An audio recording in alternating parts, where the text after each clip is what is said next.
سلام. بریم بچه‌ها یه سری نکات مربوط به تهیه منیزیم از آب دریا رو سریع با هم دیگه مرور کنیم. ببینید اولین مرحله که چند تا مرحله داره که اولین مرحله که براش در نظر میگیرن دقیقاً تو این شکل اگه نگاه بکنین آب دریا از طریق کانالی وارد یه محفظه میکنن، اینجا بهش یون هیدروکسید اضافه میکنن و همونطور که می‌بینید بالا واکنشش رو نوشتم من. با منیزیم Mg2 مثبت AQ که تو آب دریا هست و فراوونم هست رو با یون هیدروکسید واکنش میدن، نتیجهش میشه منیزیم هیدروکسید جامد. منیزیم هیدروکسید جامد اینجا تولید میشه تو مرحله اول. مرحله دوم اینجا می‌بینید صافی نوشته شده که بالاش هم من نوشتم. از صافی عبور میدن این مخلوطی که به دست اومده رو که تو فقط MgOH2 رسوبش باقی بمونه. همونطور که میدونید MgOH2 ترکیب یونی نامحلول در آب هستش و برای همین الزاما باید حتما حالت فیزیکیش که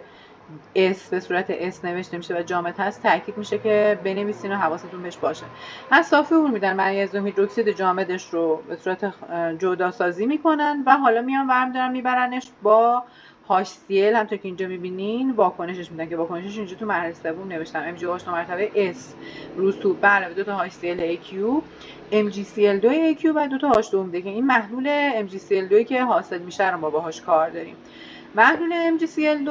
بعد اول خشک بشه، توی مرحله بعدی خشک میشه که اینجا نوشته شده تبدیل میشه به MgCl2S. بعد ذوبش میکنن که میشه MgCl2 لیکوید که تو مرحله ذوب کردنش میشه بعد شد مرحله خشک کردن مرحله ذوب کردن و بعد وارد سلول الکترولیتی میکنن که برق‌کافت بشه که از برق‌کافتش هم همونطور که میبینین توی این سلولی که اینجا کشیده شده منیزیم مایع به دست میاد و MgCl2 لیکوید هم که بوده خود اون الکترولیت سلولتون که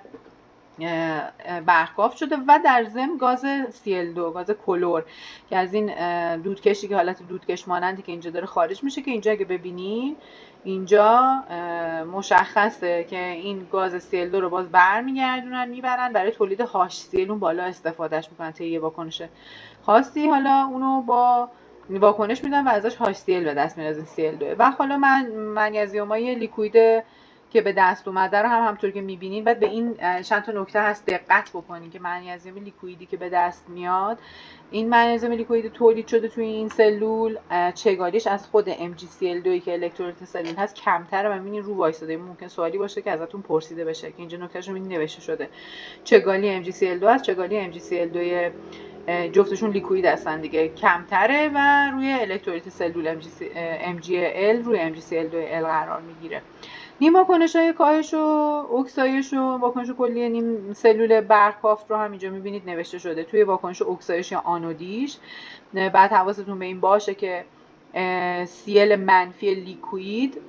اکسایش پیدا میکنه، گاز Cl2 و 2 تا الکترون به دست میاد و توی نیم واکنش کاهشش یا کاتودیش Mg2 مثبت لیکوید ما کاهش پیدا میکنه و Mgl به دست میاد که اصلا کلا هدف ما هم از انجام این واکنش این بوده که منیزیم تولید کنیم. همونطور که میدونیم فلزهایی که فعال هستن مثل فلزای گروه 1 فلزای گروه 2 حتی آلومینیوم و یه سری از این فلزایی که فعالن برای اینکه بتونیم به دستشون بیاریم به صورت خالصشون یعنی خنثاشون رو به دست بیاریم، خود اتم خنثاشون رو به دست بیاریم بعد حتما از برق‌کافت نمک‌های مذاب اونها استفاده بکنیم چون اینا همش به حالت ترکیبن توی طبیعت به صورت آزاد پیدا نمیشن و برای اینکه به صورت آزاد داشته باشیمشون حتما بعد از برق‌کافت نمک‌های مذاب اونها استفاده بکنیم.